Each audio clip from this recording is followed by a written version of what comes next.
ሰላም ውድና የተከበራችሁ ቤተሰቦች እንዴት ከረማችሁልኝ? እንዴት አላችሁ? እግዚአብሔር ይመስገን እኔ በጣም ደህና ነኝ። አንድ በጣም የገረመኝ ነገር አለ ማለት ነው። በጣም ያናደደኝም ነገር የእውነቴን ነው የምላችሁ። በተለይ አረብ ሀገር ላይ ስትኖሩ ቤት እድሳት በጣም ከባድ ነው። እኔ እዚህ ቤት ታምሜበታለሁ፣ ሞቼ ድኜበታለሁ ማለት ይቻላል። የዛሬ 2 ዓመት ኦልሞስት አሁን ወደ 3 ዓመት እየሆነው ነውና ልፍት ፍግት ብለው ነው የሰሩት። ያኔ ሰርተዋል፣ በቃ የልባቸው ነው ሰርተው የወጡት ከዚህ ቤት ማለት ነው። በጣም በቃ እኔ እንጃ ከባድ ነው። አሁን በ3ኛው ዓመት ምን ይሏቸዋል? ቤቱ በስነ ስርዓት አልተሰራም ብሎ የኛ ሹፌር አያያዛቸው። ሴትዮዬንና ማን ያያይዛል?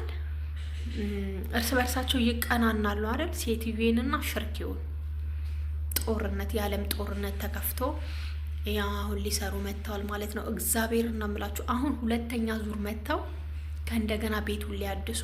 እኔማ አሳያችኋለሁኝ። የእውነቴን ነው የምላችሁ እንዴት እንደተናደርኩ። ገጠርም ቤት አላቸው ማለት ነው። ጀበል 2 ቤት ነው ያለን እዚህና እዛ ማለት ነው። የገጠሩን በእውነት ነው የምላችሁ ምን አይነት አረመኔዎች እንደሆነን እኛ ሰው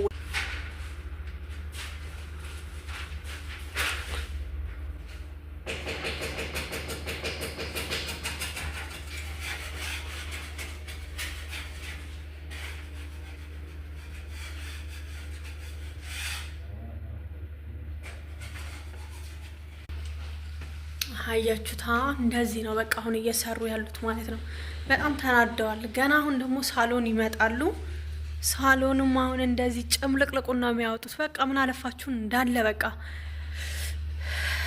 እንትን ብለዋል።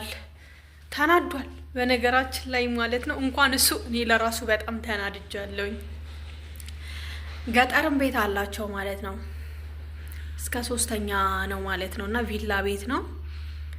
እዛ ነበሩ አሁን ያሉት ማለት ነው። በእርግጥ እዚህ ዛሬ እንደሚመጡ አላወቅኩኝም፣ ተነግሮኛል በእርግጥ ትናንትና። ግን ጀበል እንዳሉ ነው የማውቀው ማለት ነው።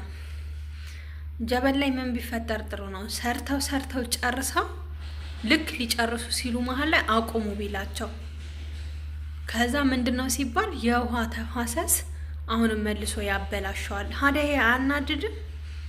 የሰው ልጅ እንዲህ እየደከመ እየሰራ በሰው ጉልበት የሚጫወቱ ክፉ ሰዎች አሉ ማለት ነው። በእውነት በጣም ነው ያናደደኝ። በቃ ከዛ ደግሞ መሬቱ አንዳንድ እንግዲህ እንትን የሚያደርግ ደግሞ የሚንቀሳቀስ አለ።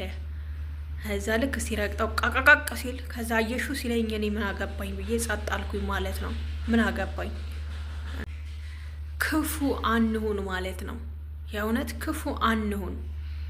አንዳንድ ጊዜ በቃ እንደዚህ ኃላፊነት ማንም አሁን ለሹፌር ኃላፊነት የሰጠው ሰው የለም። በቃ ማንም ቤት ውስጥ እንዳትገባ ስለተባለ ብቻ በምን አይነት ሰበብ አድርጌ ልግባ ነው ከአንደኛው ሰውዬ ጋራ ስለተጣላ ማለት ነው። እና በቃ ምን አለፋችሁ በጣም ከባድ ነው። እኔ በእርግጥ ትንሽ ጊዜ ነበረ የቀረኝ፣ ግን ያው አሁን መልሰው ከእንደገና እንደዚህ አይነት ስራ ጀምረዋል። ይጨርሱ። እኔ ምን አገባኝ። እኔ ሲፈልጉ ለምን አይገለባብጡትም ቤቱን? ያቅሜን እሰራለሁኝ። ከፈለጉ ይዋኙበት፣ ከፈለጉ ይጨፍሩበት። ያው ስራ መብዛቱ ስራ ይበዛል። እንደ ባለፈው ጊዜ ሽርኬ መጥቶ ቤቱን ያጸዳል ማለት አላስብም። ምክንያቱም በጣም ነው የሚቆሽሸው ማለት ነው። ግን ክፉ ባንሆን፣ የእውነት ክፉ ባንሆን 2 ዓመት ወይ 3ኛ ዓመት የያዘ ቤት በትክክል አልሰራችሁም ብሎ ይሄ ሁሉ መፈንቀል ማድረግ በጣም ያስጠላል። በሰው እንጀራ ላይ መሄድ ማለት ነው። የሰው እንጀራ ላይ የምንራመደው ለምንድን ነው ክፉ የምንሆነው? የእውነት ያ ሰው ሰርቶ ቢበላ ምን ችግር አለ? ወደ ሌላ ሄዱ ማለት ነው። ትክክል አልሰራህም፣ በቃ ትክክል አይደለም ይሄና መተክ እንደገና መስራት አለብህ ብሎ አሁን እንደ አዲስ መጥቶ ይሄን ቤት ፈንቅሎ መስራት ማለት ለዚህ ሰውዬ በጣም አሁን ለራሱ እንደ አዲስ የሚከፈላቸው አይመስለኝም። ለምን? በቃ ብዙ ብር ስለተከፈለው ሽርኬው እዚህ ያለው ሹፌርና ሰውየው በጣም አናዷቸዋል ማለት ነው። አንገብግቧቸዋል። በስተመጨረሻ ላይ የተነጋገሩትና የተከፈለው ግን ሴትዮዋና ሰውየው ያኛው ነው ማለት ነው። አሁን እሱ ወጣ፣ ከነሱ መሀል ትቶ ወጣ ማለት ነው። ግን ማሰራት የነበረበት መጥቶ እሱ ነበረ። አንደኛ ኃላፊነትና ውክልና የተቀበለው እሱ ነው። ይሄንን ቤት ይሄ ሹፌር እዚህ ሳይደርስ እሱ ራሱ መጥቶ አይቶ ማድረግ ያለባቸውን ነገር አሁን ለምሳሌ ወይ ለአንድ አመት ወይ ለ2 አመት ከዛ በኋላ ደግሞ ሙሉ እድሳት ቢደረግለት ሜቢ ሊስተካከል ይችላል። ምክንያቱም እኛ ያለኑ ባህር ዳር ነን። ባህር ዳር ደግሞ ሆኖ እርጡቤ ነው። የሚገርማችሁ ነገር መሬቱ እየተመታ ነበረ፣ ወደ ቁልቁል እየደቀደቁት ነበረ በማሽን ማለት ነው። የዛሬ 2 አመት ምንም ሊያዝ አልቻለም ማለት ነው። ሰውየው ምርር ሲለው ብላት ነው የሚሉት መሰለኝ፣ ቀይሩለት መሬቱን አለ። እንደገና እንደ አዲስ አንስታችሁ ሌላ ሰራሚክ ግጠሙ፣ ይሄ አይሆንም አለ። ሁለተኛውን ከእንደገና 3ኛ ዙር ከመታ ነው ፎቁ ሊደረመስ ይችላል ወደ ታች። ምክንያቱም ማሽን ስለሆነ ወደ ታች በሚመታው ሰዓት ላይ ያው ድምጽ ይሰማል ለታች ድረስ ማለት ነው። ማጽጃም ነው፣ አቧራ ማውጫ ነው፣ ብዙ ነገሮች አሉት አንድ ላይ ውስጡ ማለት ነው። እና በጣም በቃ ምርር ብሏቸው ከኛ ቤት የሄዱት ሰራተኞች ምርር። አሁንም ደግሞ መሬቱ ይንቀሳቀሳል ይለኛል እና እኔ ምን ላድርግ? ይጥራቸውና ይደብድቡት አሁንም መሬቱን ማለት ነው። ሌላ ምንም አማራጭ የለም። እና ከእንደዚህ ከክፉ ሰው ከአረመኔዎች ሰዎች ፈጣሪ ይሰውራችሁ። የእውነቴን ነው የምላችሁ፣ ፈጣሪ ከክፉ ሰው ይሰውረን። ውድ ቤተሰቦቼ ስንት አይነት ምቀኛ ሰው አለ መሰላችሁ? ስንት አይነት ሸረኛ ሰው አለ መሰላችሁ? ስንት አይነት ለሰው በቃ ክፉ ተኝቶ ማያድር ተንከሲስ። በቃ የእውነት እንደው ባሳያችሁ ካሜራ ላይ እንትን ብዬ ነው እንጂ ባሳያችሁ ፊታቸውን ቅጥል ነው ያለው። በቃ ቅጥል። የእውነቴን ነው የምላችሁ። እና ክፉ አንሆን፣ የእውነቴን ነው የምላችሁ። ምክንያቱም ማንም ሰው የእጁን ነው ሰርቶ አግኝቶ ጥሮ ግሮ የሚበላው።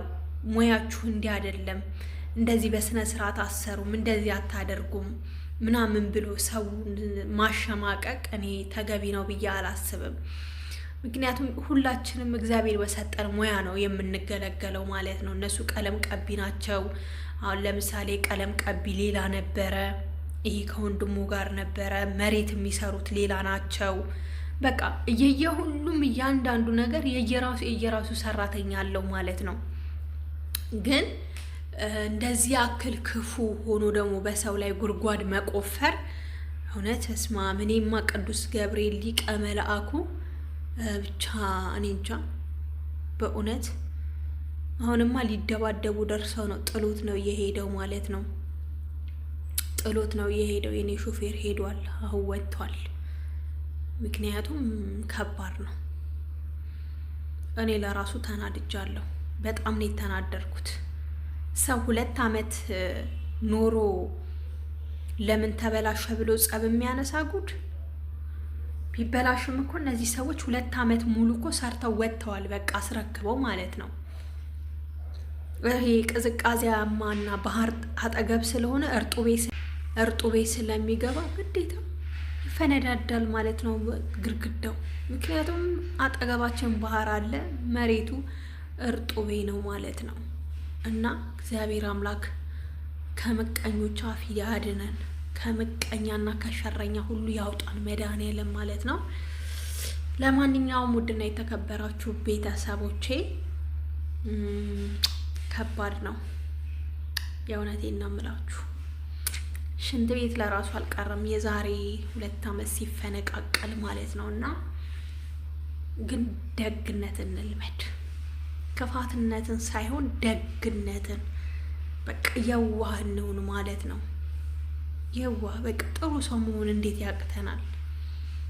የእውነት በስመ አብ ወወልድ ወመንፈስ ቅዱስ፣ በስመ አብ ወወልድ ወመንፈስ ቅዱስ ትላላችሁ። እግዚአብሔርን እኔ በጣም ነው የተናደርኩት። በጣም ያኔ የተናደርኩበት ምክንያት ለምን መተው ሰሩ ሳይሆን በ2 አመት ውስጥ እንዲህ መሆን የለበትም። እንዴት እንደዚህ ይባላል? ከዛ ወይኔ የጀበሉን ጨርሼላችኋለሁኝ እንዴ! በስመ አብ ወወልድ ወመንፈስ ቅዱስ ሀሳቤን በሙሉ ነው። ከዛ ጀበል ሄደው ሰርተው ጨርሼላችኋለሁ መሰለኝ፣ ብቻ ተናድጃለሁ። ጀበል ሄደው ሰርተው ጨርሰው መጨረሻ ላይ አሰሩ። ኦሆ መስተካከል አለበት። ጨርሰው እኮ ነው ጨርሰው ሊወጡ 2 ቀን ሲቀራቸው እኮ ነው እንደዚህ ያላቸው። ሀዲያ አናድድም? በቦክስ ነበረ ማንግጭላውን ብሎ መገላገል። መጀመሪያ ውሃውን ሳያስተካክል ተፋሰስ ቦታውን ሳያስቆም ቀለም ሊያስቀባ ሄደ። የእውነት አንዳንድ ጊዜ ሰው የሚያዝንብንን ስራ እናደርግ ማለት ነው። እግዚአብሔርም